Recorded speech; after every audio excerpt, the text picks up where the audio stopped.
Hey y'all, welcome to the channel. I ran into someone awake today, and that doesn't happen very often.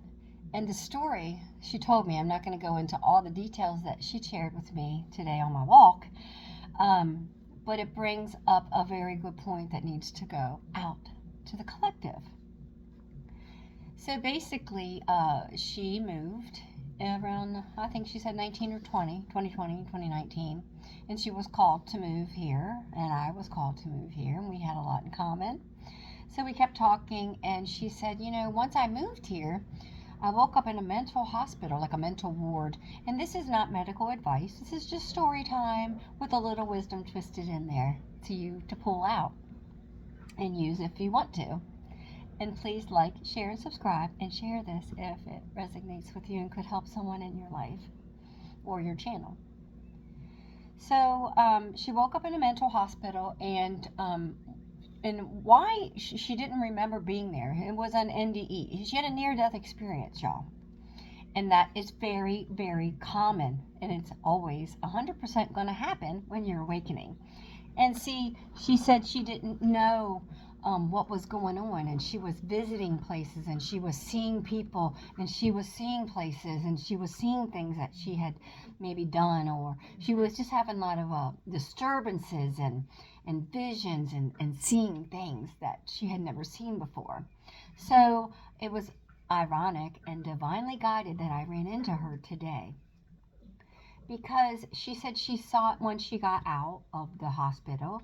She saw it like healers, and she saw it different outlets, Reiki, I think she said, and yoga, some Korean yoga I'm not familiar with. And she found like a healer that was Christian, and he really helped her along, which is beautiful.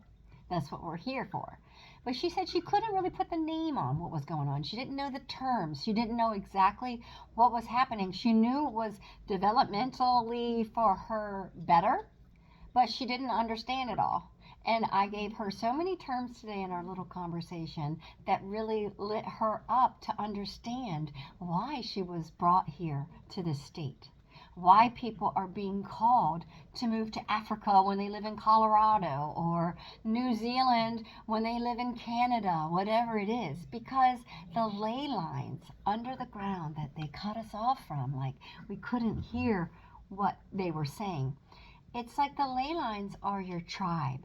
That is your land. That is your land, like tribal land. That's why it calls you to move. That's why it calls you in. And if you ignore it, eventually you'll move. But if you ignore it, you're just postponing your destiny, your abundance, your awakening. And yes, you can awaken where you're at. It's not like an end all be all. But when you connect to the ley lines, and this is what she didn't understand, when you connect and you actually move to your tribal land, y'all, um, things are now active. They activate in you. They activate memory, deja vu. You remember old past lives, things that you've done here, places you've been, things you've seen. And that's why deja vu becomes so like real when you're awakening and you actually are picking up on things that happened in that space if you were involved, or just the energy in that space. That's why, being a psychic, you can feel energy in any environment, in any part of the land, house, buildings, people, things. You can feel it as it turns up. So just one step was she thought she was having mental. She had an NDE. And then when I told her, you'll have more, majority of people have more than one, she was like, and I remember when I got over mine, I had my first one, I was like, I made it, an NDE, near death experience, y'all. And then a little while later, months later, I had another one, and I didn't realize you have multiples NDEs. You can, not everyone. And this is not medical advice, once again. It's just personal experience and a conversation of a story that I met someone awake today. So it was beautiful conversation with her, and it was divinely guided, and it was just a beautiful, beautiful experience. But the point of the video that Spirit wanted to get across is a lot of people will be going through these visions, these voices, these scenes in your mind. that you don't recognize. And it could be, they can be intense, they can be all good, they can be all not good, they can be in the middle, they can just be whatever they're going to be. But just know you are tapping in the veil, like the veil that you couldn't see before was cut off. We were cut off from us. We were cut off. Scissor and all, y'all. Cut off. And we couldn't connect. It's like we were always on pause. Our brains and our DNA, everything was just on pause. But now it's on play.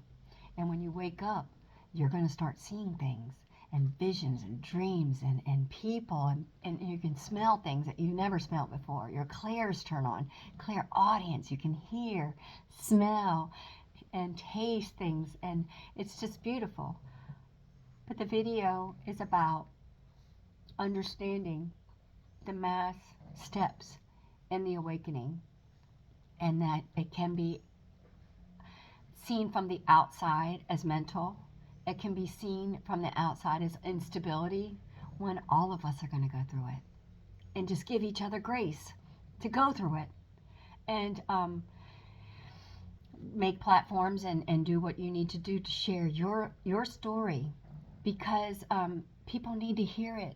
She knew something was divinely happening and God saved her. She said, God saved me. And I said, girl, God saved me too. And that's what's happening. That's what's happening. And she just started saying, and now she understands a little bit more by our 10-minute conversation of what is actually happening. She just didn't know the terms. And that's what everyone is here to do, is to teach each other. So please like, share. If this helped you in any way, make a comment below. Peace, God bless, and God loves you.